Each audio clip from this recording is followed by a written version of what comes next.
Hey guys, it's good to see you all again. Yeah, my last video that night was crazy, absolutely brilliant, I'll never forget it. The match itself wasn't major great, but we won, and we won the Champions League. So Liverpool won it for the 6th time. Brilliant stuff. Oh, amazing. If you haven't seen the video, my last video already, please check it out. Oh, it's great. What a crazy night that was. Anyway, to the subject in hand, the dust is pretty much settled. I'm currently at my parents' home in Corsham, Wiltshire, UK. They've gone down to Dorset on the south coast on their holiday, so I'm just looking after this place for them in the time being. Anyway, the new subject in hand, just been thinking about it, and loads of stuff whizzing through my head, apart from the footy, the soccer. I've just been thinking about the greatest of nations, the greatest of civilisations in human history. Even them have had their really dark sides, their awful sides. I mean, the most obvious example of which is Nazi Germany. And the horrors, the Holocaust, and so many people in the millions being killed. You know, non-combatants being killed and slaughtered and transported to death camps. You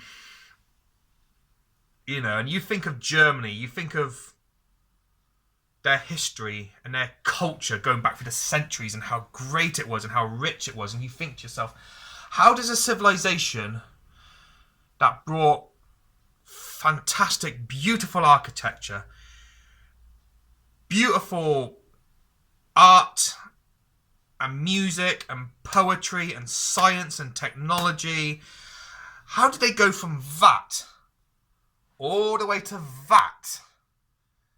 You know, two extremes. Sadly, it can happen, as we find out in history. You know, many European nations are pretty much to blame as well, Britain included, which I'll get round to. We even think of Belgium, little Belgium, and what they done in the Congo under the rule of King Leopold II. Now, if you're not familiar with those stories, search engine them up. Very graphic, very unpleasant, but yeah, pretty shocking nonetheless. Even Belgium has blood on its flag. Pretty much every nation does. Every civilization does, you know. Britain is no exception, unfortunately. Yes, Britain had the slave trade.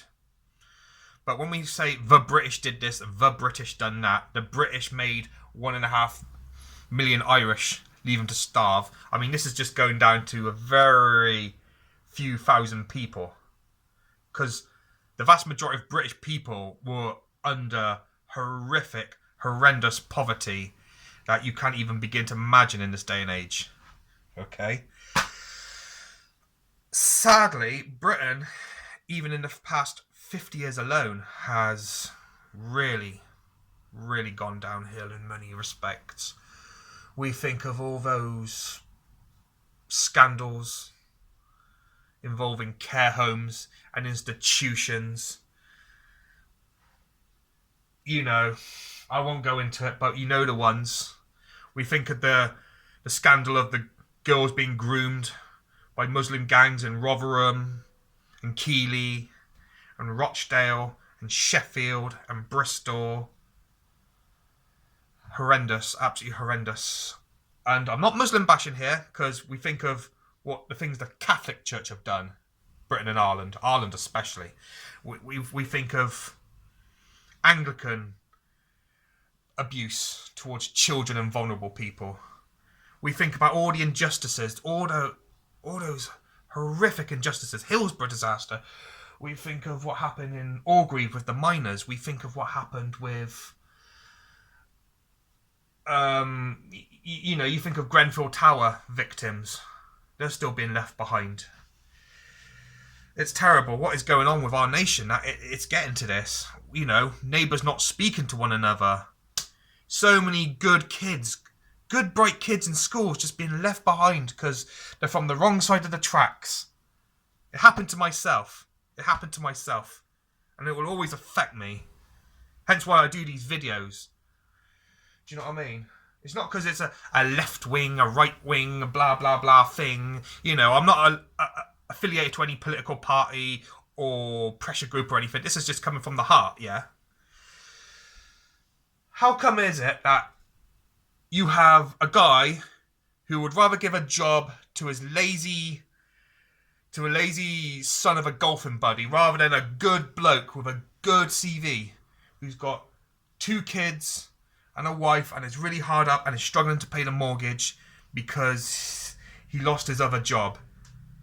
You know, this country used to be run on fair play and meritocracy. Now you just got this ever-growing rich-poor divide, jobs for the boys culture. It just drives me bloody mad.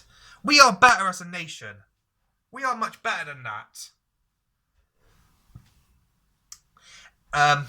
Back to Britain and its other darker past, going way back, we think of the slave trade. You think of John Newton, who wrote the song Amazing Grace, you know. I once was blind, you know. I once was lost, but now am found, but was blind, but now I see. I mean, he was talking about when he was himself a slave merchant, packing all those African men, women and children en masse into a ship, crammed, headed to America, filth, disease, hunger. He didn't, at the time, he thought, he didn't think of them as human beings. He didn't think they had souls. They were just there to make money. But when he looked at it from the other side of the coin, he became a Christian minister. And he seen the horror of what he had done, what he was part of. He looked at things from a completely different perspective, yeah?